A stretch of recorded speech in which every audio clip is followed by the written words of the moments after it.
นะมัตถุรัตนตยัสสะขอความนอบน้อมของข้าพเจ้าจงมีแด่พระรัตนตรัยอภิวันทนาน้อมพระจอมไตรอันล้ำค่าพระพุทธาผู้โลกตั้งเป็นองค์แก้วหน่วยปฐมอภิวาทกราบก้มพระธรรมทรงพองใสเลิศวิไลงามงดตังสุรีแยงพื้นผู้เป็นพื้นหน้าบุญล้นพระสังโฆองค์เอกวันธนานบใบขมากรมกราบการขอถวายความเคารพครูบาอาจารย์พระสงฆ์สามเณรทุกรูปทุกองค์ขอการกล่าวธรรมะขอความสุขความเจริญจงบังเกิดมีแก่ญาติธรรมเมื่อสุขสุขคนพะหุงเวสรนังยันติปัพพตานิวานานิจาอารามรุขเจ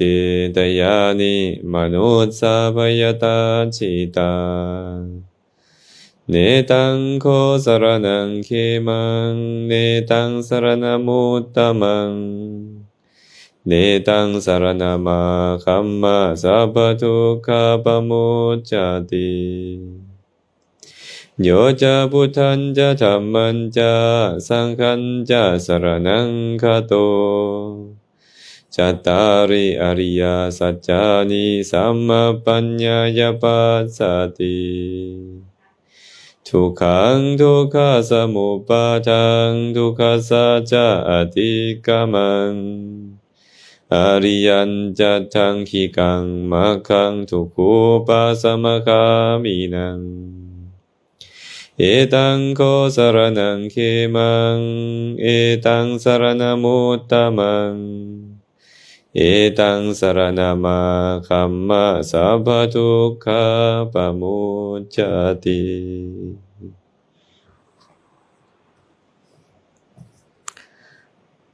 พุทธพจน์บทนี้พระสัมมาสัมพุทธเจ้าได้ทรงตรัสแสดงไว้ในคัมภีร์อังคุตทกนิกายธรรมบท ก่อนอื่นหมดกาอนุโมทนาบุญนำครอบครัวของพ่อวันเนาะไม่ออกน้ำหลายคนหลายท่านลุงป้าน้าอามีความประสงค์อยากจะให้ครูบาอาจารย์เข้ามาสู่ตระกูลเพื่อเจริญกุศลเมื่อนี้พวกเขาก็ได้ไปร่วมกันเจริญกุศลอยู่ที่วัดป่าสีดำด่วนเนาะเป็นที่เรียบร้อยพร้อมกันถวายผ้าป่าสามัคคีสมทบทุนสร้างหลังคาศาลาเป็นที่เรียบร้อยแล้วเวลาช่วงภาคบ่ายนี่ก็ยังมีอยู่ครับจะมาร่วมกันฟังธรรมสนทนาธรรมตามสมควร การเจริญกุศลมีอยู่หลายอย่างหลายประการบ่ว่าจะเป็นการให้ทานการรักษาศีลการเจริญภาวนาหรือการฟังธรรมโอกาสใดที่เหมาะสมกับกุศลหมวดใดๆก็ร่วมกันเจริญกุศลหมวดนั้นๆช่วงภาคบ่ายก็ยังมีเวลาอยู่เนาะการนำธรรมะเล็กน้อยมาเว้าสู่ฟังมีนิทานเข้าใจคำว่านิทานบ่เนี่ยนิทานภาษาบาลีว่านิทานะภาษาลาวบ่ฮู้แนวสิแปลทับศัพท์เลยนิทาน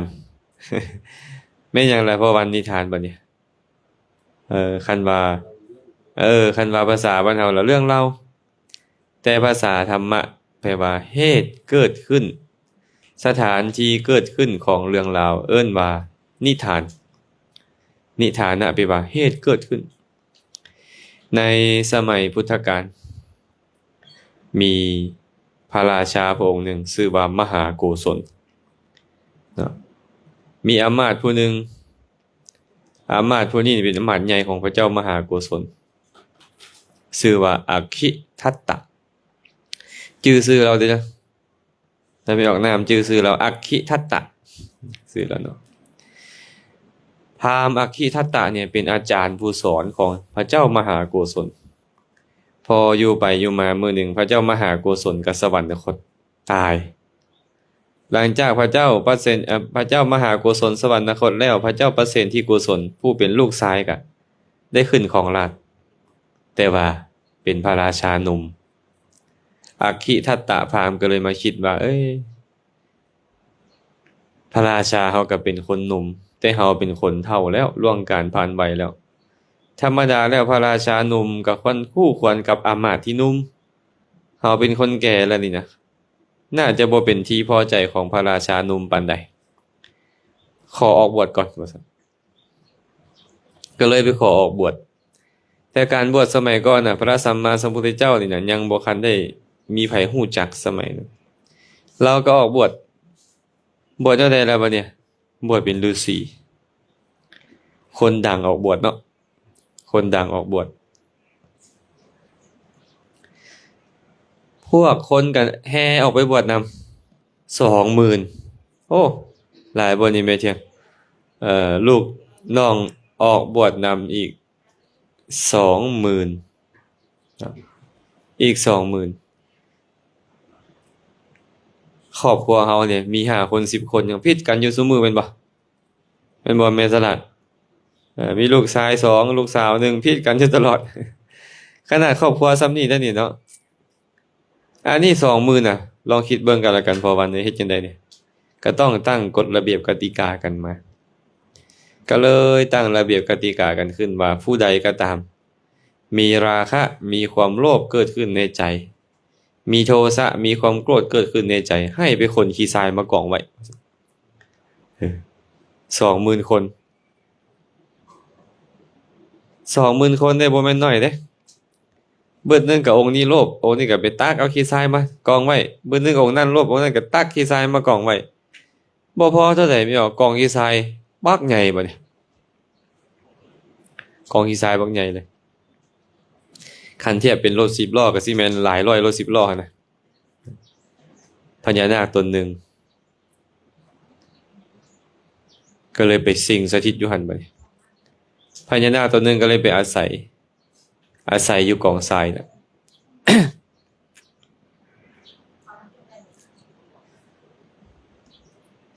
กองทรายนี่ก็เลยมีพญานาค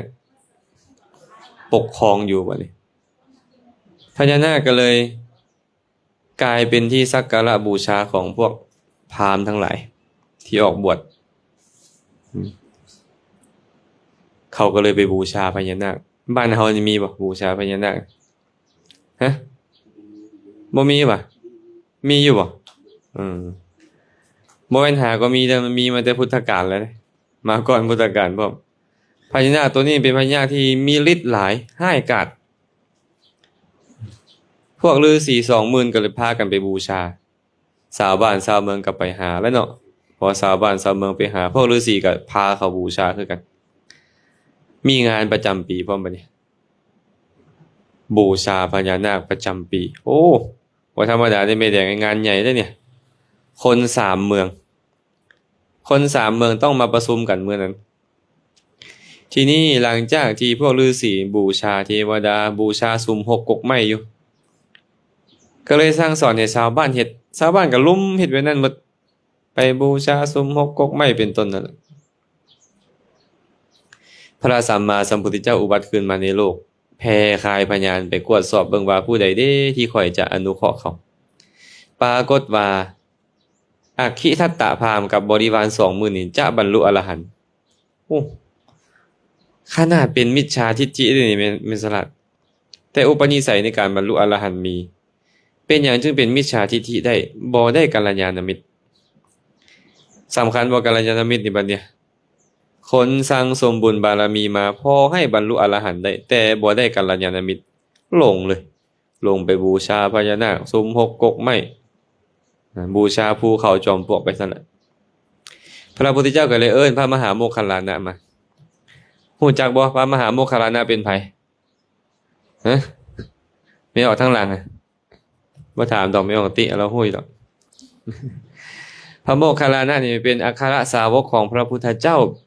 เพิ่นผู้เลิศด้านความเป็นผู้มีฤทธิ์หลายเหาะเหินเดินอากาศได้ไม่ออกเหาะเหินเดินอากาศได้อธิษฐานอันใดก็ได้เพราะว่าเอ้ย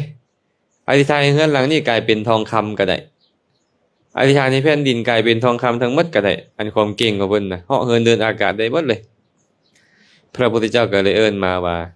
โมคคัลลานะเจ้าเห็นบ่อัคคิทัตตะพราหมณ์นี่นะกำลังพาคนออกนอกทาด้วยนี่ พ่อใหญ่ออกนอกทานี่แปลว่าหยังออกนอกทาบ่เข้าทาแม่นบ่ พาเขาเฮ็ดบ่เข้าทาเด้อเนี่ยพากันไปบูชาพญานาคพญาแหนยวนเด้น่ะพากันไปบูชาสุมหกกกไม้อยู่ได้ว่าซั่นโมคคัลลานะเจ้าจงไปปราบทิฏฐิปราบความเห็นของอาคีทัตตะพราหมณ์เถิดพระโมคคัลลานะตอบจังได๋ทางที่ตัวเองเป็นผู้เลิศด้านฤทธิ์แต่พระโมคคัลลานะบอกว่าข้าแต่พระองค์ผู้เจริญข้าน้อยนี่บ่สามารถไปข่มขี้ข้าเจ้าได้ดอกติข้าน้อยเบิ่งแม่เขาเป็นหมื่น20,000ข้าน้อยไปคนเดียวสิข่มขี้ข้าเจ้าได้บ่ว่าซั่นเขาคือว่ามีทิฏฐิมีความเห็นอันแรงกล้าแบบนั้นแท้จะไปแก้ไขเขาได้แนวใดว่าซั่นพระพุทธเจ้าก็บอกว่าโมคคัลลานะเจ้าไปก่อนเดี๋ยวตถาคตจะไปทีหลังให้ไปก่อนพระพุทธเจ้าจะไปทีหลังพระโมคคัลลานะก็รับคำพระพุทธเจ้าแล้วก็ไปเฮ็ดจังได๋ล่ะไปคนมีฤทธิ์เจริญฌานเจริญอภิญญาอธิษฐานขอฝนหาใหญ่จงตกลงมาว่าซั่นฝนบักกะตกมาบักแห้งเลยพวกฤาษี20,000แตกกันไปกุฏิเราได้โอกาสวันนี้พระโมคคัลลานะพอได้โอกาสแล้วก็เข้าไปเอิ้นใส่เราอาคี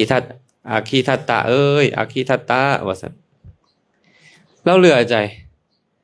จว่าบ่เคยมีผู้ใดนะมาเอิ้นชื่อข่อยแบบนี้นะว่าซั่นคนที่เขาเคารพกันเขาจะบ่เอิ้นชื่อกันสมัยก่อนหั่นนะคืออยู่พม่าก็ยังมีได้คันสมมุติว่าเขาเคารพอาจารย์องค์ใดองค์หนึ่งเขาจะบ่เอิ้นชื่ออาจารย์นั้นโดยตรงสมมุติว่าอาจารย์องค์นี้ประจำอยู่วัดป่าศรีดำดวนเขาจะบ่เอิ้นว่าอาจารย์แซมสมมุติเขาบ่เอิ้นจังซี่เขาจะเอิ้นว่าอาจารย์ใหญ่วัดป่าศรีดำดวนเขาจะเอาจังซี่เลยได้อาจารย์ใหญ่วัดป่าบ้านปุงอาจารย์ใหญ่วัดดอนลับเขาจะเอิ้นจังซี่เลยเขาจะบ่เอิ้นชื่ออันสมัยก่อนหั่นนะทีนี้นี่แต่ใดมานี่เราเพิ่นเป็นอำมาตย์ใหญ่ของพระราชาบ่มีผู้ใดมาเอิ้นชื่อเราจักเทื่อแต่พระราชาก็ยังเคารพเราหรอวะอันนี้แม่นไผมาเอิ้นชื่อค่อยนี่นะเราก็เอิ้นให้ออกไปเลยเราก็ได้แม่นผู้ใดมาเอิ้นชื่อค่อยนี่นะว่าซั่นพระโมคคัลลานะก็บอกว่าเฮานี่แหละมีบ่อนพักให้เฮาพักได้บ่ฝนตกแฮงบัดนี้น่ะว่าซี่นะอาคีทัตตะพราหมณ์ก็เลยบอกว่าฤาษีแต่ละตนก็มีอาสมของไผของเราอาสมบ่เหลืออยู่เลยว่าซั่นบ่มีบ่อนให้เจ้าพักดอกปฏิเสธเลยบ่ให้พักว่าซั่นเพิ่นก็เลยเอิ้นใส่ว่าท่านพราหมณ์พวกงัวมันก็ไปหางัวพวกแบ่มันก็ไปหาแบ่ว่าซั่นเฮาเป็นบรรพชิตเฮาก็ต้องเข้ามาหากันต้องอนุเคราะห์เกื้อกูลกันแม้เป็นหยังว่าบ่อนพักก็บ่ให้เพิ่นว่าเพิ่นก็เลยซี้ไปใส่กล่องทรายอันมีพญานาคซี้ไปใส่กล่องทรายนะนี่อาคีทัตตะพราหมณ์เอ้ยกล่องทรายนั้นได้มีผู้อยู่บ่ค่อยขอไปอยู่หั่นได้บ่คันเจ้าว่าบ่มีแล้วว่าซั่นบ่ได้อยู่กล่องทรายนั้นมีพญานาคตัวดุร้ายหลายผู้ใดเข้าไปมันก็ถึกมันกัดถึกมันพ่นไฟใส่รถแหละว่าซั่นบ่เป็นหยังเดี๋ยวค่อยไปเองว่าซั่นเราก็บ่สนเราก็ย่างไปย่างเข้าไปหากองทรายเฮาเคยได้ยินบ่แย่ดังงูเห่าเคยได้ยินบ่ฮะเขาเคยเว้ากันมาแย่ดังงูเห่าได้เขาว่าอันนี้คือกันแหละเนาะพระโมคคัลลานะก็ย่างเข้าไปเลยพญานาคตัวนั้นเลียวเห็นป๊าสมณะองค์เนี่ยบ่เคารพบ่อ่อนน้อมต่อข่อยเลยได้นี่นะพวกสมณะ20,000องค์นะมีอาคิทัตตะเป็นประธานก็ยังเคารพนอบน้อมเฮาชาวบ้านชาวเมืองตั้ง3แว่นแค่น3เมืองนี่ยังมาสักการะนับถือบูชาเฮาเป็นหยังสมณะองค์นี้นี่คือบ่เคารพเฮาเลยว่าซั่นโกรธได้บ่นี่เนาะไอ้คนโกรธได้จังได๋คนโกรธแล้วยิ้มใส่กันบ่โกรธฮะไม่ออกติโกรธแล้วยิ้มใส่กันบ่ก็เฮ็ดหน้าบูดคือแม่ตู้สีนี่แหละคันยามโกรธกันแล้ว เราก็บ่สนเลยไม่ออกแล้วก็พ่นไฟใส่เลยเด้เราเห็นปุ๊บแล้วก็เหาะมาเลยพญานาคตัวนี้พ่นไฟใส่พระมหาโมคคัลลานะพระมหาโมคคัลลานะก็เจริญฌานอธิษฐานเฮ็ดไฟพุ่งไปใส่คือกัน แต่บ่ได้ทำให้เด้ป้องกันซื่อๆเราพ่นไฟปานใดก็บ่สามารถคมขีพระโมคคัลลานะได้เราก็เลยพ่นควันบัดนี้พ่นควันเพื่อดับไฟหันนะพระมหาโมคคัลลานะก็เข้าฌานเจริญอภิญญาอธิษฐานควันพุ่งออกไปสุดท้ายแล้วเรายอมสู้บ่ไหวพอยอมแล้วพระโมคคัลลานะก็เป็นนางพญานาคนี่ก็เกี่ยวตัวเพิ่นขึ้น7สั้นแล้วเอาแพพังพานอยู่เทิงหัวเขาเคยเห็นบ่พระปางนาคปกเคยเห็นบ่แต่ว่าบ่มี7หัวเด้เพราะวันบ่มี5หัว7หัว9หัว3หัวนั้นบ่มีหัวเดียวและแพแม่เบี้ยแพพังพานคืองูเห่าอ่ะนะกั้งไว้เลยเนี่ยมันตัวใหญ่เนาะมันก็กั้งฝนไว้พอหุงเศร้าแจ้งมาไอ้พวกฤาษี20,000 ตนนั่นน่ะเหลียวเบิ่งอยู่เดี๋ยวก็มีแสงไฟวาบเดี๋ยวก็แสงไฟวาบเดี๋ยวก็ควันพุ่งออกมาพระโมคคัลลานะสู้กับพญานาคกันน่ะก็เลยเกิดความคิดว่าโอ้ยสงสัยสมณะองค์นี้สิถูกพญานาคเผาตายแล้วล่ะเนาะหุงเศร้ามาก็พากันไปเบิ่งเนี่ยพากันไปย่างไปใกล้เข้าเห็นพระโมคคัลลานะนั่งสมาธิเฉยพญานาคเกี่ยวตัวแพพังพานอยู่เทิงหัวกั้นฝนให้เฉยอยู่พวกฤาษีเกิดความอัศจรรย์ใจว่าโอ้สมณะองค์นี้เนาะมีฤทธิ์หลายเนาะว่าซั่นคือมีฤทธิ์หลายแท้เลื่อมใสได้ปะเนี่ยเริ่มมีความเลื่อมใสเกิดขึ้นพระพุทธเจ้าฮู้ว่าพวกฤาษีเหล่านี้เลื่อมใสพระโมคคัลลานะแล้วก็เหาะไปมันเหาะไปปุ๊บแล้วก็ลงย่างเข้าไปพระโมคคัลลานะเห็นพระพุทธเจ้ามาก็เฝ้าออกไปต้อนรับพระพุทธเจ้ากราบถวายบังคมข้าแต่พระองค์ผู้เจริญพระองค์เป็นพระศาสดาข้าพระบาทเป็นสาวกกะน้อยพระองค์เป็นศาสดาข้าพระบาทเป็นสาวก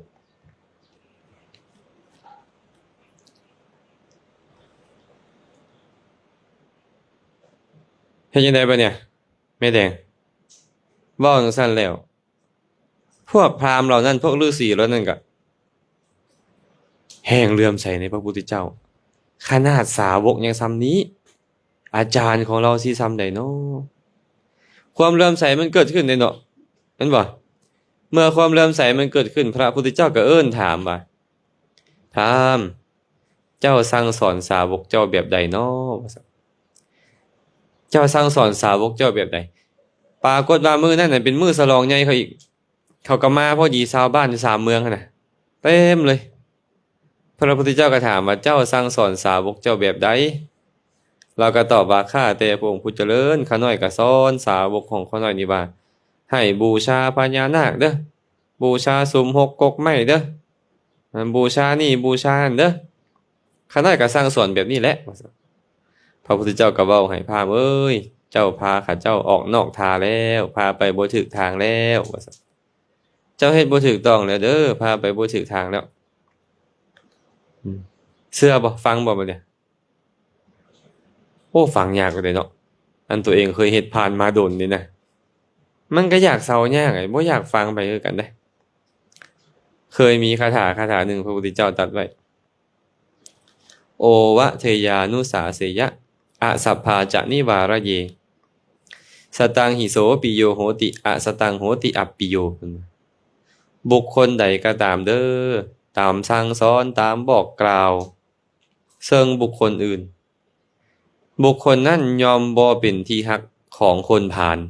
แต่จะเป็นที่ฮักของนักปราชญ์บัณฑิตทั้งหลายเพิ่นว่าบางเทื่อพวกเขาบ่ฟังคนได้เนาะแม่นบ่พวกเขาก็มีความคิดเป็นของตัวเองเนาะบ่ฟังไผนะข้อยก็ผู้หนึงแล้วพอตัวแล้วแหละแม่นบ่แม่แดงข้อยก็ได้แล้วนะอรหังสัมมานี่นะเพิ่นว่าข้อยก็ได้แล้วนะปานาติปาตปาตานี่นะข้อยสิฟังไผสมมุติสินะเขาก็สั่งมีคนมากล่าวมาตักเตือนแมวจันไตเด้สั่งบ่เวลามีผู้มาบอกกล่าวตักเตือนเฮาบ่สั่งเนาะแต่ว่าง่วงนอนซื่อๆบ่บ่สั่งดอกแต่ส่วนหลายแล้วเฮาบ่พอใจเฮาบ่ต้องการให้ผู้ใดมาบอกกล่าวตักเตือนเฮาดอกเนาะเพราะว่าเนาะเฮานี่ต้องเป็นคนบอกกล่าวตักเตือนคนอื่น คนอื่นบ่สมควรจะมาว่ากล่าวตักเตือนเขาจะคิดแบบนี้เด้พระพุทธเจ้าก็เลยบอกว่าผู้ใดมักสั่งสอนมักบอกกล่าวแนะนำคนอื่นผู้นั้นจะบ่เป็นที่ฮักบ่เป็นที่พอใจของคนพาลแต่จะเป็นที่ฮักเป็นที่พอใจของบัณฑิตเวลามีคนอื่นมาบอกกล่าวตักเตือนเฮานี่นะคันเฮาบ่พอใจขึ้นมาบอกตัวเองเลยว่าค่อยเป็นคนโง่เขลาค่อยเป็นคนพาลแต่ถ้าหากว่ามีคนอื่นมาบอกกล่าวตักเตือนแล้วเฮายอมรับฟังโดยดี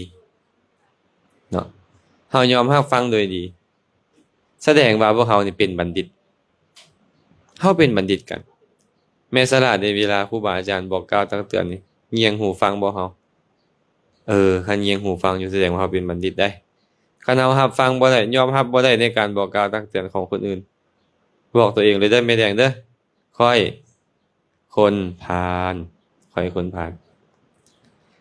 อาคีตถาพราหมณ์นี่เราก็บ่เราเฮ็ดมาดนได้เนี่ยบูชาพญานาคมาตั้งดนบูชาสุมหกกกไม้มาตั้งดนแต่ได้ยินพระพุทธเจ้าตำหนิปุ๊บเราก็เริ่มคิดแล้วบัดนี้พระพุทธเจ้าก็เลยเว้าว่าพราหมณ์เอ้ย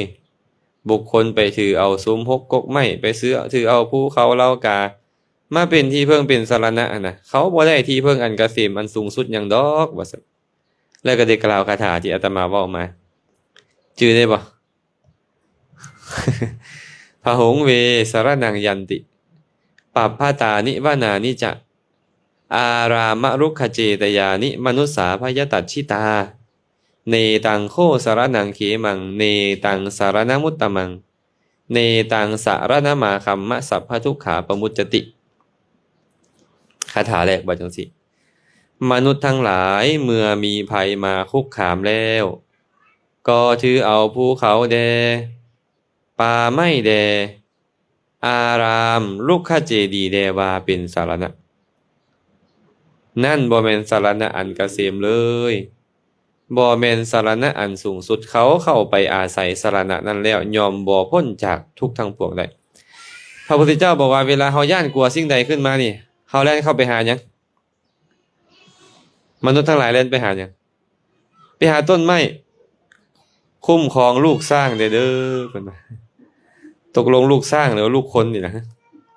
ะไม่ออกน้ำลูกสร้างหรือลูกคนคุ้มครองลูกสร้างได้เด้อเพิ่นว่าใส่ละอาตมาเนาะอาตมาเป็นลูกพระบาทพ้นสันเนี่ยอาตมาเวลาไปเฮ็ดเวียกเฮ็ดการเฮ็ดงานเนาะเวลาเป็นเพิ่นไปทำมาค้าขายเพิ่นก็ใส่ละคุ้มครองป้องกันดูแลลูกหลานเด้อมาแล้วสิมาแก้บะเด้อเพิ่นบ่กันธรรมดาเด้เพราะวันนี้อาตมาก็ได้ปรากฏว่าบ่เป็นหยังกลับมาแล้วไปแก้บะเฮ็ดต้นใส่สัก2ต้นไปแก้บะแล้วไปมันเทื่อใหม่บ่คือเทื่อเก่าแล้วบ่ต้องแม่นสลัดเนาะโอ้ยมันสิไปคือว่าแนวบุญมันบ่ได้โอกาสส่งผลเทวดาก็เห็นหูบ่ได้ยินอยู่บ่ซอยอีหยังเนาะก็เป็นแบบนี้แหละเนี่ยโยมพระพุทธเจ้าเลยบอกว่าพหุงเวสรนังยันติปัปพตานิวนานิจะอารามรุขเจตยานิมนุสสาพยตัชชิตามนุษย์ทั้งหลายเมื่อมีภัยมีสิ่งที่น่าย่านกลัวมีสิ่งที่เฮ็ดให้คนพองสยองเก้าเกิดขึ้นแล้วก็ไปถือเอาซุมหกกกไม้แดว่าเป็นสารณะไปถือเอาป้าเขาลำเนาภัยแดว่าเป็นสารณะเป็นที่พึ่งไปถือเอาส่วนเอาซ่อนแดว่าเป็นสารณะเป็นที่พึ่งไปซื้อเอาต้นไม้ใหญ่ๆที่เขาบูชากันมาเป็นที่พึ่งได้ที่พึ่งบ่ล่ะบางคราวก็ได้แน่น้อยนึงแต่ว่ามันบ่พาเจ้าไปสวรรค์ได้บ่พาเจ้าบรรลุมรรคผลนิพพานได้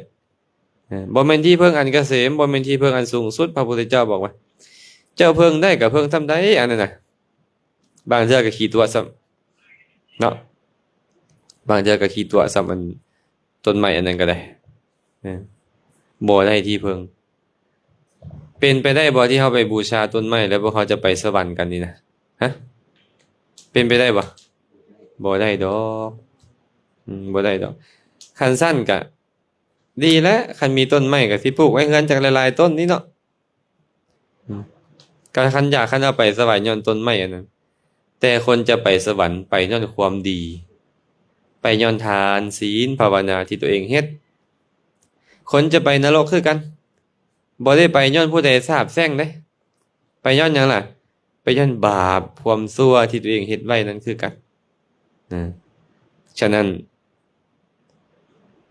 ถึงว่าต้นไม้นั่นอาจจะเป็นที่พึ่งให้เฮาได้ก็บางครั้งบางคราวเท่านั้นแหละแต่ว่ามันบ่สามารถที่ให้เฮาเข้าถึงสวรรค์นิพพานนี้อย่างใดพระพุทธเจ้าก็เลยเตือนอย่าไปเอามันหลายเด้ออันสุ่มหกกกไม้หั่นนะเครื่องรางของขลังอีหยังต่างๆหั่นนะอย่าไปใส่ใจมันหลายเนี่ยบางคนถือมาแต่น้อยจนเฒ่าก็ปรากฏว่าคือเก่าอันนั้นขี้ย้านก็ขี้ย้านอยู่คือเก่าก็บ่เห็นเซาขี้ย้านมันบ่แม่นเที่ยงย้านผีก็ยังย้านผีคือเก่าเนาะพวกวันเนาะแน่เห็นบ่แสดงว่ามันบ่ได้พัฒนาจิตใจเฮาปานใดไอ้พวกต้นไม้นี่ก็ได้บางเทื่อบางคนมีตะกรุดมีอาตมามีหมู่อยู่เนาะเคยไปทำมาค้าขายนํกันให้บ้านนอนรับนี่ก็สิฮู้บ่ดอกทำมาค้าขายสมัยก่อนอยู่แคมป์ของอะคนข้ามคลองบ่แม่นธรรมดาเขาก็ยิงเอาแล้วนะแม่สลาดเนาะโอ้ยยิงมื้อที่แรกนี่บ่ถูกว้ายเพิ่นยิ้มดีใจโอ้ยบ่ได้กินกูว่าซั่นได้ลูกปืนนั่นเนี่ยไปมื้อที่2แขนขาดแหน่มันบ่แน่เด้เนี่ยมันบ่แน่เนาะฉะนั้นอย่าไปเอาเขาเป็นที่พึ่งต้องเอาเฮาเองเป็นที่พึ่งเด้พระพุทธเจ้าก็เลยเว้าต่อไปว่าโยจะพุทธันจะธัมมัญจะสังฆันจะสรณังคโตจัตตาริอริยสัจจานิสัมมปัญญายปัสสติทุกขังทุกขะสมุปปาทังทุกขสัจจะอติกมังอริยันจัตถังขี้กังมัคคังทุกขูปะสมคามินังส่วนผู้ใดถือเอาพระพุทธเจ้าเอาพระธรรมเอาพระสงฆ์เป็นสรณะเป็นที่พึ่งแล้วเห็นแจ้งอริยสัจสี่ตามความเป็นจริงว่านี่คือทุกข์นี่คือเหตุเกิดขึ้นของทุกข์นี่คือความดับทุกข์และนี่คือทางไปสู่ความดับทุกข์นั้นนี่แหละเป็นสรณะอันเกษมเอตังโคสรณังเขมังนี่แหละเป็นสรณะอันสูงสุดเอตังสรณมุตตมังเอตังสารณมาคัมมะสัพพทุกขาปมุจจติผู้ใดเข้าไปถือเอาพระพุทธพระธรรมพระสงฆ์เป็นที่พึ่งนั่นแล้วฮู้แจ้งอริยสัจสี่นี่นะเขาจะพ้นจากทุกข์ทั้งปวงได้พ่อใหญ่เฮาไปบูชาบวงสรวงซุมื้อเฮาต้องการอีหยังอยากได้หยังพ่อวันอยากได้หยังจะไปบูชาบวงสรวงอยากแข็งแรงเนาะนั่นแสดงว่าพ่อวันต้องการความสุขบ่อยากได้แข็งแรงบ่แม่นเงินบ่แม่นทรัพย์สมบัติอยากได้ความสุขพุ่นเนาะแต่พ่อวันคิดว่าเงินจะเฮ็ดให้เรามีความสุขทรัพย์สมบัติจะเฮ็ดให้เรามีความสุขแม่นบ่สุขภาพแข็งแรงจะเฮ็ดให้เรามีความสุขพ่อวันก็เลยแสวงหาสิ่งที่เอิ้นว่าสุขภาพสิ่งที่เอิ้นว่าเงินเอิ้นว่าทรัพย์สมบัติแต่ปรากฏว่าหลายๆคนมีทรัพย์สมบัติแล้วกลับทุกข์ว่าเสื้อถามแม่สลาดแม่มีเงินหลังบักใหญ่ขายบ่ได้ปานนี้ก็เป็นทุกข์นี่เฮ็ดจังได๋เนี่ยเห็นบ่แสดงว่าโอ้มันบ่แม่นเด้นี่เนาะแม่สลาดเนาะกังวลซ้ำโอ้ยผู้ใดที่ไปเบิ่งหาให้เขารักเอาเลยเด้เพิ่นว่าเฮือนก็บ่มีผู้ใดกวดแสดงว่าทรัพย์สมบัติหยังบ่แม่นเหตุของความสุขที่แท้จริงเนาะยังบ่แม่นบางคนก็อยากให้สุขภาพแข็งแรงบางเทื่อฆ่าหมู่มากินก็มีได้แม่สลัดสมัยอาตมาเป็นวัยรุ่นนะเห็นเขาเจ้าเอาตัวลิงไปกินนะเขาก็มัดแป้หลังและลิ้นสดๆนี่ได้พอวันเด้เอาไฟเบอร์ลูกหมูนี่ตัดกะโหลกหัวเอาครึ่งนึงเอาบ่วงตักกินสมองมันว่านี่มันจะเป็นยาอายุวัฒนะเฮ็ดให้ตัวเองมีเหือมีแรงสุขภาพดีเห็นบ่ต้องฆ่าหมู่ก็เฮ็ดเขาได้ความสุขบ่บัดนี้เฮ็ดจังซั่นน่ะได้ความสุขแปะๆบางๆเนาะพ่อใหญ่เนาะตายไปแล้วไปใส่อันแบบเนี้ยก็นรกนั่นแหละคันมาเกิดเป็นมนุษย์กับพิกลพิการอาตมาก็เลยมาเห็นคลิปวิดีโอคลิปนึงเด็กน้อยเกิดมาใหม่ๆแม่สลัดมีแต่กะโหลกหน้าผากลงมานี่กะโหลกหัวทั้งหลังบ่มีสมองเห็นเลยก็เลยนึกถึงคลิปอันนั้นที่เขาเอาไฟเบอร์ไปตัดกินสมองลิงกันนะอันนี้คือการมีแต่กะโหลกตั้งแต่หน้าผากนี่แหละพ่อ ทางหลังหลายสมองออกมาเปิดเจอเลย โอ้นี่โทษเวลามันส่งผลเนี่ยมักบ่พ่อใหญ่มักแบบนั้นบ่เทวดาซอยพ่อใหญ่ได้บ่บัดเนี่ยฮะเทวดาก็ซอยบ่ได้ผีสางนางไม้ซอยพ่อใหญ่ได้บ่บ่ได้พญานาคพญาครุฑมาซอยพ่อใหญ่ได้บ่น่ะเป็นจังซั่นน่ะเฮ็ดให้กะโลกดีขึ้นเฮ็ดให้บ่บ่แสดงว่าแม่นหยังเป็นตัวจัดสรรให้เป็นแบบนี้บ่พอวันกรรมแม่นบ่กรรมนั่นแหละกรรมดีก็จัดสรรให้เฮาได้เสวยผลที่ดีกรรมชั่วก็จัดสรรให้เฮาได้เสวยผลที่ชั่วมันบ่มีนะเทวดาฟ้าแทนที่มาเฮ็ดให้เฮามีความสุขความเจริญหรือว่ามีความทุกข์คันหากเฮาบ่ได้เฮ็ดความดีหรือความชั่วเอาไว้คันซั่น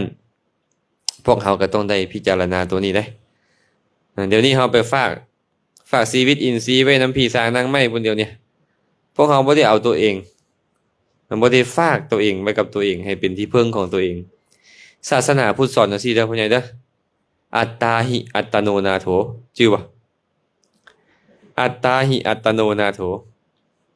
ตนเด้อเป็นที่พึ่งของตนขึ้นมาโกหินาโถปโรสิยาบุคคลอื่นผู้ใดเด้สิเป็นที่พึ่งของเฮาได้บ่มีเพิ่นว่าผู้ใดสิเป็นที่พึ่งของเฮาได้เฮาต้องเป็นที่พึ่งของตัวเองอัตนาหิสุทันเตนะนาถังละพติทุนละพังเมื่อตนเองฝึกฝนหล่อหลอมตนเองได้แล้วยอมได้ที่พึ่งที่หาได้ยากคันพอวันนี่นะได้ฝึกฝนจิตใจตัวเองให้เข้มแข็งแล้วสิย่านอีหยังอีหยังสิเฮ็ดให้เฮาทุกข์แม่นบ่เดี๋ยวนี้ใจเฮาอ่อนแอตัวนี้เฮาย่านนี่ย่านนั่นกังวลนี่กังวลนั่นเฮาก็เลยทุกข์เมื่อจิตใจมันทุกข์ทางกายทุกข์ตามห่างกายทุกตามได้ไปเบิ่งมีคนเป็นมะเร็งคนคิดหลายทั้งนั้นแม่นบ่แม่สลาดก็บ่แม่นเริ่มแล้วบ่ฮะมันจะไปคิดหลายเลยเด้อปล่อยวางจะได้สิเอาหยังไปได้แดต้องถามตัวเองไปนี่พอวันใส่คอคำ5 บาทอยู่คอนี่เอาไปบ่ได้เดี๋ยวลูกเขาก็ญาติกันอยู่กองฟอนพุ่นล่ะถูกบ่เนี่ยแม่นหรือบ่แม่นเนาะแม่นบ่มีไผเอาไปได้ดอกเห็นบอกเขาเอาเงินไปยัดใส่ปากนะเอาเงินไปยัดใส่ปากให้พ่อเด้อว่าซั่นฮักพ่อหลายจูดออกมาเขาไปเคลียร์เอาคืนหมดไอ้แหวนคำอยู่ยัดเข้าปากก็ได้โอ้ยเขาบ่ได้ฮักเจ้าแท้ดอกเฮ็ดกลซื่อๆเขาอยากสอนให้ฮู้ว่าคนเฮานี่นะคนเฮานี่นะมีเงินมีคำหลายปานใดก็ตามถึงจะอมไว้ก็ตามเอาไปบ่ได้ครับแม่นบ่พ่อใหญ่เอาแหวนคำไปยัดเข้าปากเอาเงินไปยัดเข้าปากจูดมันก็อยู่หั่นแหละมันบ่ไปนำคนตายเอาหยังไปบ่ได้แน่พอวันก็ฮู้เลยเด้นี่ว่าบ่มีอีหยังที่เอาไปได้แล้วสิไปยึดถืออีหยังก็ดินยึดถือก็ทุกข์เนาะยึดถือว่าอันนี้ทรัพย์ของเฮาอันนี้งัวควายของเฮาเฮือนศาลลานแป้นของเฮาลูกเต้าหลานเหลนเฮาเขาบ่เป็นดังใจเฮาทุกข์นอนก็บ่หลับกินข้าวก็บ่แซ่บโรคภัยก็แทรกแซงสูบยาก็บ่แซ่บบ่ได้จังได๋พ่อวันฮะบ่คักอะไรได้เนาะคันสูบยาบ่แซ่บแล้วเนาะต้องได้เปลี่ยนวิธีคิดมันเฮ็ดจังได๋เนาะในเมื่อทุกสิ่งทุกอย่างนี่นะเฮาบ่สามารถที่จะเอาตามไปได้จักหน่อยมีแต่คุณงามความดีที่เฮาเอาไปได้และก็ความชั่วที่เฮาเฮ็ดขึ้นไปนำเฮ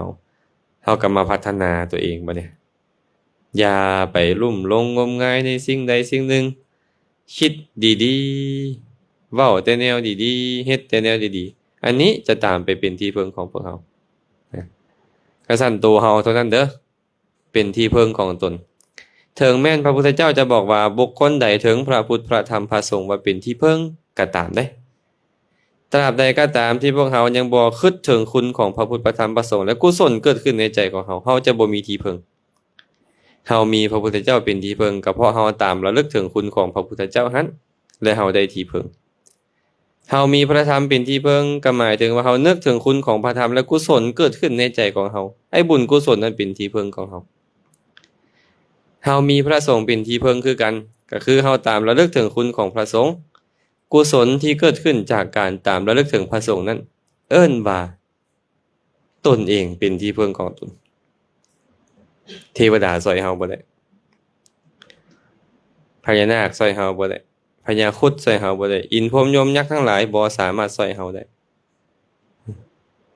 ไปอ้อนวอนห้องขอปานใดคือเก่าเนาะพอวันเคยไปบ่เคยไปบะไปบนนี่หยังอ้อนวอนห้องขอเคยบ่เคยหรือว่ายังเฮ็ดอยู่ปัจจุบันนี่ โอ้ไออะเฮ้อเลยว่ะ อืมนี่เคยมีเด้อพอวันเด้อเคยมีเศรษฐีคนหนึ่งรวยเข้าไปเฝ้าพระพุทธเจ้าพระพุทธเจ้าก็เลยเว้านำเราแบบนี้ว่าท่านเศรษฐีมีอยู่5ข้อเด้อจือเด้อพระพุทธเจ้าบอกว่ามีธรรมอยู่5ข้อเป็นที่น่าปรารถนาน่าฮักใคร่น่าพอใจแต่หาได้ยากในโลก5ข้อมีหยังแด1ความเป็นผู้มีอายุยืน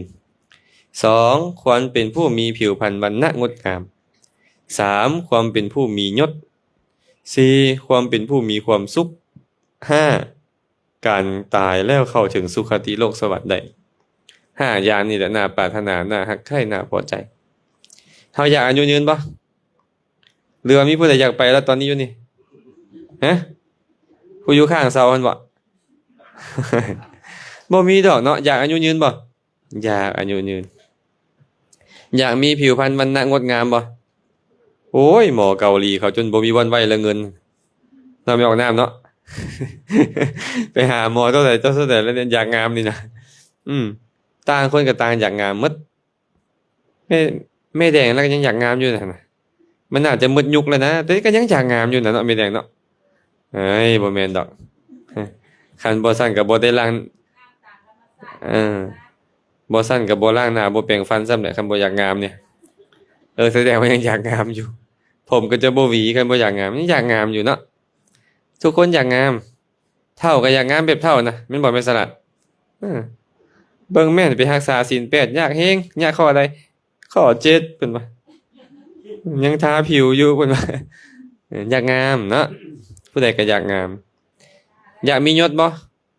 ยากมียศถาบรรดาศักดิ์อยากมีบริวารพวกพ้องบ่อยากผู้ใดก็มักอยากมีความสุขบ่อยากผู้ใดก็อยากมีความสุขนะตายไปแล้วอยากไปนรกจักคนบ่เนี่ยบ่มีอยากไปสวรรค์กันหมดแสดงว่าพระพุทธเจ้าบอกว่านี่นะความเป็นผู้มีอายุยืนความเป็นผู้มีผิวพรรณวรรณะงดงามความเป็นผู้มียศมีบริวารความเป็นผู้มีความสุขและตายไปแล้วจะเข้าถึงสุคติโลกสวรรค์เป็นสิ่งที่น่าปรารถนาน่าฮักใคร่น่าพอใจของทุกคนแต่หาได้ยากในโลกพระองค์ก็เลยบอกว่าทานเศรษฐี5อย่างนี่นะมันบ่ได้มาเพราะการอ้อนวอนห้องขอหรือการปรารถนาเอาได้หากว่า5อย่างนี้ได้มาเพราะการอ้อนวอนห้องขอหรือปรารถนาเอาผู้ใดจะคลาดเคลื่อนจากสมบัติของตน เป็นบ่พอวันคันปรารถนาแล้วได้ปรารถนาแล้วได้อ้าวผู้ใดก็รวยเบิดละติชาวบ้านดอนรับนี่โอ้ยเป็นเศรษฐีเบิดแม่นหรือบ่แม่นบ่ทุกจักคนน่ะหนทางบ่ได้อยู่ดอกบ่ได้สูดขี้ฝุ่นหนทางอยู่นี่ดอกแม่นหรือบ่แม่นเอาก็พากันไปบะแท้แหมบะให้ได้ทางงามๆนี่นะแม่นบ่บะให้ได้น้ำประปาอันดีๆนี่มีเทวดาอยู่บ่อนใดที่เขาบอกว่ามาซอยเฮาได้ไปบอกมันเฮ็ดทางให้ได้นี่นะเนาะขี้ฝุ่นหลายบ่หลายนี่แม่ขาวนั่งรถมาเมื่อกี้นี่ก็ได้ไอ้จั่วน้อยกันซั่นล่ะโอ้ยเทวดาซอยหยังเจ้าบ่ได้ดอกกรรมมันจัดสรรเจ้าให้ได้เป็นแบบนี้แม่นบ่พอวันคันปรารถนาแล้วมันได้ประเทศลาวรวยเบิดเลยเพราะประเทศลาวนี่บูชาบวงสรวงมาดนแล้วบะบนศาลกล่าวมาโดนแล้วแต่ยังทุกข์อยู่คือเก่าอาตมาว่าหลายๆคนก็สิบะให้ผู้นี้ตายผู้นั้นตายอยู่หั่นน่ะอาตมาว่าเนาะแม่นบ่คันได้ตามที่ปรารถนาน่ะอ้อนวอนเอาหั่นน่ะคันมักเบงใหญ่ก็ปานใดก็สิเฮ็ดเนาะไม่ออกน้ำเนาะอยากได้ส่ำใดคันมักเบงค่อยสิเฮ็ดให้นี่คันปรารถนาแล้วได้นี่นะ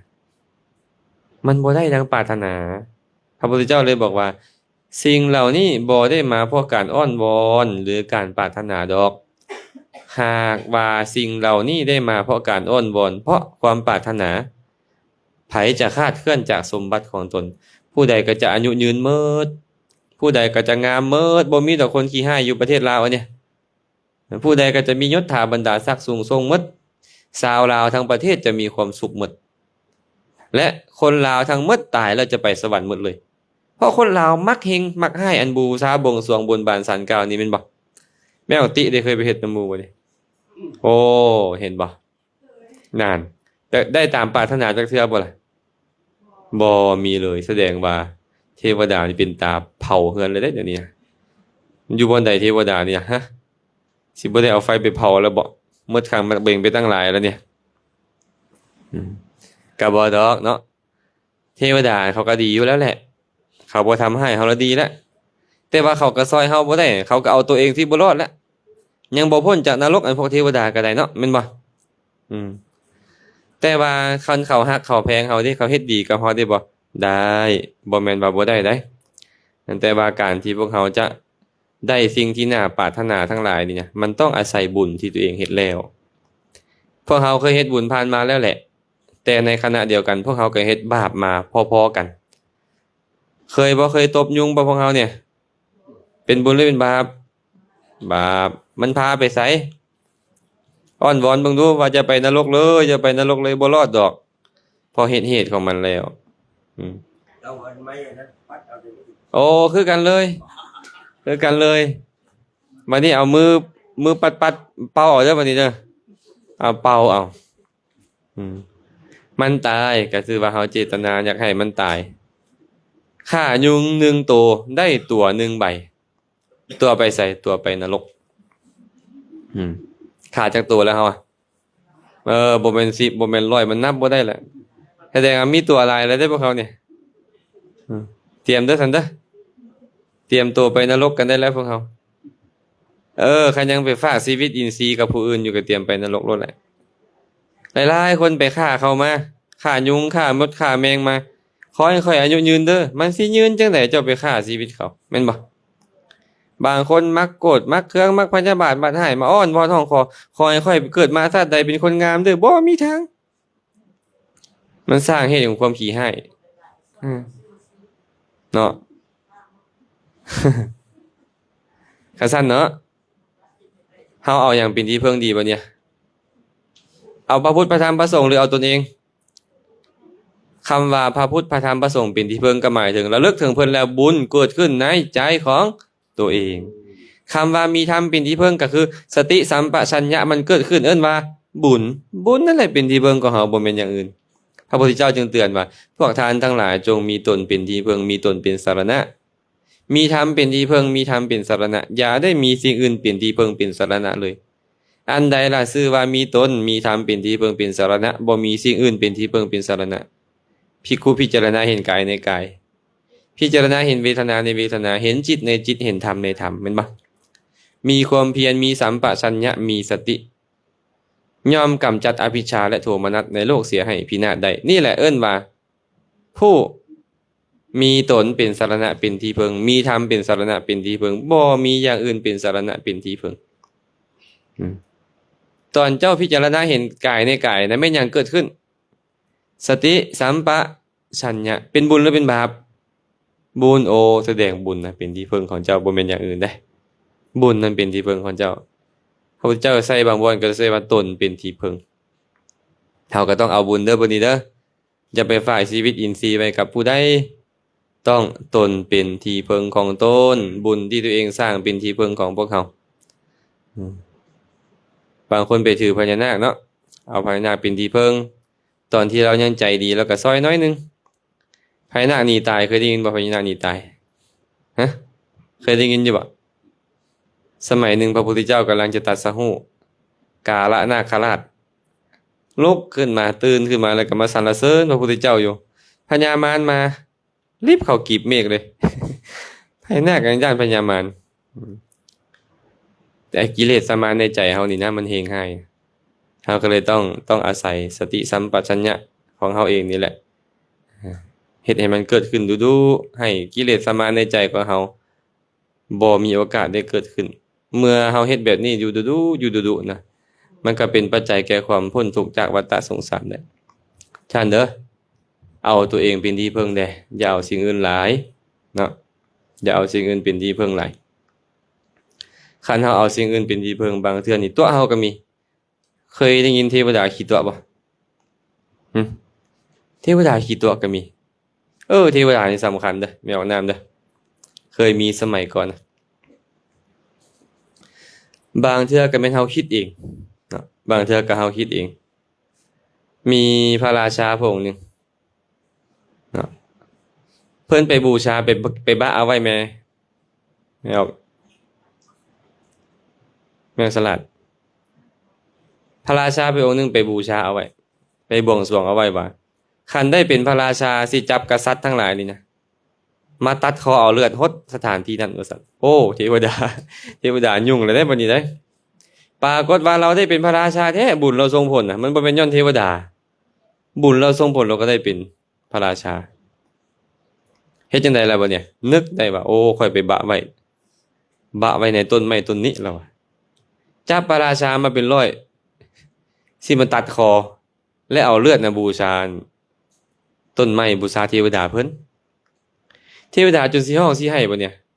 บ่อยากให้คนมาตายอยู่หั่นน่ะนะบ่อยากให้มีกินข้าวเลือดอยู่หั่นเทวดาจนที่ฮ้องสิให้เนาะว่าไปหาผู้นี้ไปหาผู้นั้นก็ซอยบ่ได้จนในที่สุดก็หาอุบายเนาะหาอุบายให้เข้าไปหาพระราชานั่นแหละบ่ให้เฮ็ดแบบนั้นบางทีเฮาคิดเอง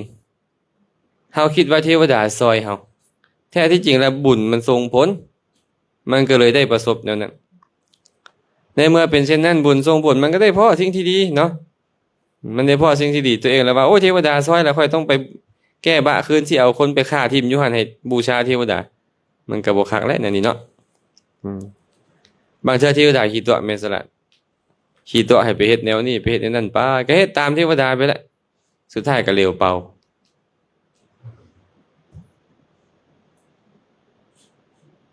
พวกเขาก็เลยจะไปเอากับเทวดาอะไรเอาเว้าเรื่องนึงให้ฟังสมัยก่อนพุ่นแหละเนาะมีพระอยู่2องค์สมัยพระพุทธเจ้าพระนามว่ากัสสปะเด้อพระ2องค์นี้ฮักกันเอาแท้ฮักกันเอาว่าบ่ฮักแท้ฮักบ่ไปใส่ก็ไปนำกันนั่งกันนั่งนำกันนอนก็นอนนำกันได้ข้าวได้น้ำมาแบ่งกันได้จีวรมาแบ่งกันอยู่มามื้อหนึงมีเทวดาตนหนึงอยากเฮ็ดให้2คนนี้แตกแยกกันโอ้เทวดานี่บ่ได้ดีปานใดเด้อไม่ออกเด้อจื้อไว้เด้อบัดนี้เด้อเทวดาบ่ดีก็หลายเด้ทีนี้2องค์นี้ก็เดินทางไปนำกันไปฮอดป่าองค์ที่1ก็เลยบอกองค์ที่2ว่าอาวุโสจับบาตรจับจีวรให้ได้ค่อยปวดท้องแฮงค่อยขอไปเข้าห้องน้ำก่อนพระองค์ที่2เพิ่นก็เลยถือบาตรถือจีวรยืนท่าอยู่เทวดาตัวนึงก็เลยปลอมเป็นผู้หญิงบัดเนี่ยปลอมเป็นผู้หญิงหลังจากพระองค์นั้นไปทายมาแล้วก็ย่างออกมาเทวดาตัวนั้นปลอมตัวเป็นผู้หญิงเฮ็ดทำท่าหาก็เอาสิ้นขึ้นเหมือนกับกำลังร่วมไปร่วมเสพสังวาสกับพระมานะคือเวลาไปร่วมเฮ็ดอีหยังกับพระมาแล้วเฮ็ดท่าเฮ็ดผมยุ่งๆเฮ็ดเอาสิ้นฮัดเอิกมาสินะย่างนำก้นพระองค์นั้นมาแต่ว่าพระองค์นั้นบ่เห็นแต่องค์ที่2ผู้ยืนท่าอยู่เห็นบ่เด้อเป็นจังได๋ล่ะไม่ออกเห็นจังซั่นน่ะพระลามกครับพระสัวซ่าบ่แม่นสมณะบ่แม่นบรรพชิตแล้วเจ้านี่นะเป็นปาราชิกแล้วว่าซั่นโยนบาตรโยนจีวรให้ผิดกันบ่ถือกันเลยจนว่าอยู่มามื้อนึงไปวัดบ่อนเดียวกันก็ไปเห็นกันอยู่วัดใหม่บัดนี้ไม่ออกพอไปเห็นกันแล้วเป็นวันอุโบสถที่ต้องลงสังฆกรรมองค์ที่จับบาตรยืนทางก็บอกว่าข่อยบ่ลงปฏิโมกข์ความเราดอกองค์นี้บ่แม่นพระแล้วว่าบ่แม่นสมณะแล้วเป็นปาราชิกแล้วข่อยบ่ฮ้อมดอกว่าซั่นองค์นี้ก็บอกว่าข่อยบ่ได้เฮ็ดข่อยบ่แม่นจังซั่นบ่แม่นจังได๋ข่อยเห็นอยู่น่ะเจ้านี่เนาะเฮ็ดซัวแล้วยังบ่พอยังมาตัวอีกเพิ่นว่าเด้สุดท้ายแตกกันเทวดาตัวนี้เดือดร้อนได้บัดนี้อ้าวข่อยอยากลองเบิ่งซื่อๆว่าเพิ่นฮักกันปานนี้เพิ่นสิแตกสิแยกกันบ่บัดนี้เพิ่นแตกเพิ่นแยกกันแล้วโอ้ยไปเฮ็ดให้เพิ่นถือกันก่อนกลับไปเว้าเรื่องราวทั้งหมดให้ฟังว่าท่านอาจารย์ข้าน้อยนี่น่ะเป็นคนปลอมตัวเป็นผู้หญิงย่างตามหลังพระองค์นี้ว่าซั่นพระองค์นี้บ่ได้เป็นปาราชิกได้พระองค์นี้มีศีลดีว่าซั่นแต่ก็บ่ถือกันเลยเด้แม่ออกมันสิเบิ่งกันได้สนิทใจบ่ล่ะบัดนี้บ่สนิทแล้วผ่านเวลาไปโดนนานตายบัดนี้เทวดานี่ก็ตายคือกันเด้ หลังจากตายแล้วเนี่ยเทวดาตัวนี้ไปเกิดเป็นอุบาสกคนหนึ่งฟังธรรมเลยมีศรัทธาอยากบวชก็ออกบวชนับตั้งแต่เราออกบวชมีรูปผู้หญิงย่างนำก้นเราตลอดแต่คนอื่นเห็นแต่ตัวเราบ่เห็นเดี๋ยวนี้คนอื่นเห็นตัวเราบ่เห็นย่างไปบิณฑบาตชาวบ้านก็เอาอาหารใส่บาตรอาจารย์อันนี้ของอาจารย์เด้ออันนี้ของไม่ออกผู้มานำอาจารย์นี่เด้อเห็นไหมพระองค์นี่ก็เหลียวหน้าอยู่หลังบ่นะค่อยมาผู้เดียวนะโอ้ยอย่าเว้าจังซั่นอาจารย์เว้าคือเขาน้อยบ่เห็นหลายพุ่นน่ะให้บ้านก็ได้ไปบิณฑบาตก็เป็นหน้าที่แม่ตลาดเข้าป่าก็มีผู้หญิงนำเข้าไปขึ้นไปกุฏิก็มีรูปผู้หญิงนำเข้าไปชาวบ้านชาวเมืองก็โจมตีแล้วเป็นหยังพระคือเอาผู้หญิงไปนอนนำอยู่ในกุฏิวิหารพุ่นได้บัดเนี่ยเขาก็ไปฟ้องฮอดพระราชาพระราชาก็ยกเอาทหารมายามแล้วก็พยายามจอบเบิ่งเห็นแท้บัดเนี่ยเห็นผู้หญิงเนี่ยพระเอานี่เข้าในห้องผู้หญิงก็เข้านำพระเอานี่ย่างออกมาจากห้องผู้หญิงก็ออกมานำย่างไปใส่ก็มีรูปผู้หญิงย่างตามผู้หญิงบักงามๆซับพระราชาก็โอ้ยแม่นแล้วนี่พระลามกแท้จังซี่เนี่ยว่าซั่นเข้าไปจับไว้จับพระเอานี่ไว้นี่นะจับอาตมาให้ยังมหาบพิตรมีผู้หญิงมาอยู่นำบ่อาจารย์บ่มีเขาได้ขอกวดเบิ่งก่อนว่าซั่นเข้าไปกวดในห้องก็บ่มีซอกเบิ่งบ่ไหนก็บ่มีพอออกไปยืนเบิ่งอยู่ไกลๆเห็นอีกแล้วเห็นผู้หญิงอีกแล้วโอ้กรรมซัวมันจัดสรรเราเนาะกรรมซัวจัดสรรพระราชาจึงเข้าใจก็เลยบอกว่าท่านอาจารย์บ่ต้องไปบิณฑบาตใส่แล้วบัดเนี่ยไปบิณฑบาตใส่เขาก็บ่ใส่ดอกแบบนี้มีรูปผู้หญิงนำก้นตลอดเนี่ยเขาได้เข้าใจแล้วว่านี่เป็นกรรมของท่านอาจารย์เฮ็ดไปว่าซั่นอาจารย์ไปหาเขาน้อยเท่านั้นเขาน้อยขอปวารณาเป็นโยมอุปถากถวายอาหารอาจารย์อย่าประมาทเด้อปฏิบัติธรรมซะสุดท้ายเราปฏิบัติธรรมแล้วก็บรรลุได้รูปนั้นก็จังค่อยหายไปเป็นหยังจึงเป็นแบบนี้แมวเทวดาน่ะเราเฮ็ดกรรมซัวไปซ้อเสียดให้ครูพระสงฆ์เขาเจ้าแตกกันแม่นบ่พอซ้อเสียดให้พระสงฆ์เขาเจ้าแตกกันแม่นอยู่เจ้าเป็นเทวดาตอนนั้นตายแล้วเจ้าก็ตกนรกหมกไหม้ตกนรกอเวจีพุ่นใดไอ้เทวดานี่นะเพราะว่าเนี่ยเทวดาก็ยังตกนรกอยู่แล้วสิเป็นที่พึ่งหยังเขาได้ก็พอแม่นบ่เทวดาก็เฮ็ดซัวตกนรกคือกันพอพ้นจากนรกแล้วก็ยังมาเป็นมนุษย์กันยังชื่อคนอื่นตำหนิติเตียนอยู่แบบนี้มีวิบากกรรมที่บ่เหมาะบ่สมอยู่แบบนี้สั้นกรรมเป็นสิ่งที่สำคัญเด้กรรมดีส่งผลดีเด้กรรมชั่วส่งผลชั่วพวกเฮาก็ให้พิจารณาขึ้นใหม่เด้ออย่าไปลุ่มหลงงมงายน้ำลายอันพวกเทพบุตรเทวดาพระแท้นี่หยังต่างๆกันนะให้เฮาเอาตัวเองนี่เป็นที่พึ่งพยายามคิดดีๆเว้าดีๆเฮ็ดดีๆให้เฮ็ดแบบนั้นคันเฮาจิตใจเข้มแข็งแล้วเว้าดีคิดดีเฮ็ดดีแล้ว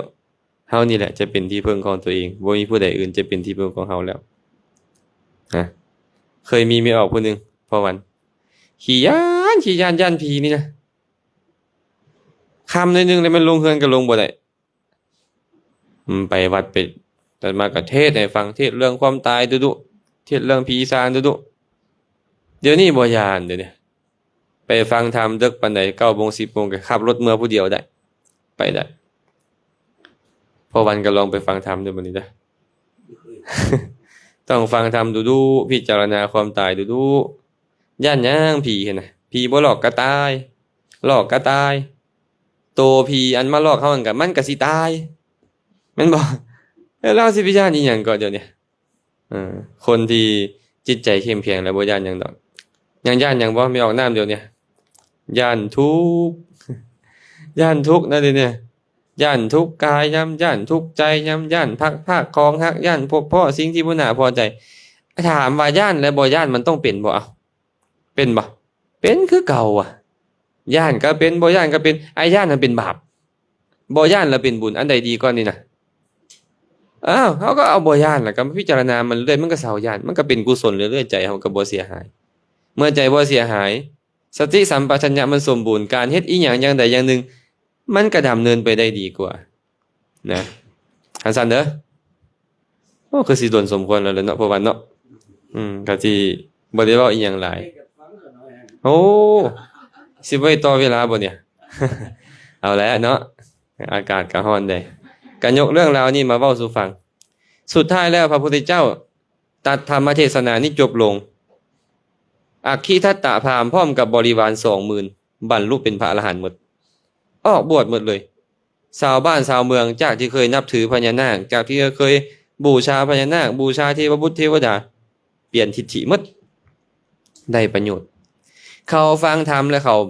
เอามาพิจารณาแล้วเขาได้ประโยชน์สมัยก่อนนะมันแม่นแท้ได้นี่อันใดจะเป็นที่พึ่งของเขาคันบ่แม่นตัวเขาเองนี่นะเขาก็เปลี่ยนหมดเลยเคยไปบูชาพญานาคเคยไปบูชาสุมหกกกใหม่เขาก็เสาเฮ็ดถามว่าเฮ็ดดีกับพญานาคนี่ผิดบ่ผิดได้บ่เป็นหยังเฮ็ดดีกับเทวบุตรเทวดาผิดบ่ผิดอีหยังดอกต่างกันแต่ว่าคันเจ้าไปเอาเขาเป็นสรณะเป็นที่พึ่งนี่นะเจ้าก็จะบ่ซื่อว่าคนผู้ถือพระพุทธพระธรรมพระสงฆ์เป็นที่พึ่งสรณะมันหายบ่แม่นคนพุทธเพราะใจเจ้าบ่แม่นพุทธเจ้าใจเจ้านำไปนั่งมงคลตื่นข่าวพุทธแม่นบ่คันแค่เฮ็ดดีกับเราแบ่งบุญให้เจ้าเด้อพญานาคเด้อเทวดาอยู่นี่เด้อแบ่งบุญให้เด้ออันนี้ดีหลายล่ะเฮ็ดควรเฮ็ดตลอดแบบนี้บางเทื่อก็จับน้ำหวานบ่เม็ดพุตุเคยบ่เอาน้ำหวานไปบูชาเอามากินเด้อเพิ่นว่าคันเราถือท่อดูดมาดูดนั่นเฮ็ดจังได๋บ่นี่สิเรามากินเอาสิบ่ได้แล่นบ่ เนาะก็ให้พิจารณาไว้นี่เฮ็ดดีก็ดีแล้วแหละแต่ก็อย่าถึงขั้นกับว่าบ่เฮ็ดบ่ได้นะตอนเฮามีโอกาสมีเวลามีความเหมาะสมอย่าให้ความเห็นของเฮามันผิดจากความจริงเนาะเอาล่ะเนาะพอสมควรแก่เวลาก็อนุโมทนาบุญนำครอบครัวของแม่ออกน้ำพ่อวันแล้วก็ลุงป้าน้าอาเพิ่นมิตรสหายพี่น้องป้องปายเมื่อสุขผู้สุขคนที่มีความประสงค์อยากจะฟังธรรมอาตมาภาพในนามตัวแทนของคณะสงฆ์ก็ได้นำธรรมะเล็กน้อยเนาะมาเว้ามากล่าวให้ญาติโยมทั้งหลายได้ฟังก็ขอให้ญาติโยมได้นำไปพิจารณาตามสมควรบุญใดกุศลใดที่เกิดขึ้นในครั้งนี้ก็ขอให้บุญเหล่านั้นจงเป็นปัจจัยอำนวยอวยไสให้ทุกคนทุกท่านจงได้บรรลุถึงมรรคผลนิพพานในอนาคตการอันใกล้นี้โดยทั่วกันทุกท่านทุกคนเทอญ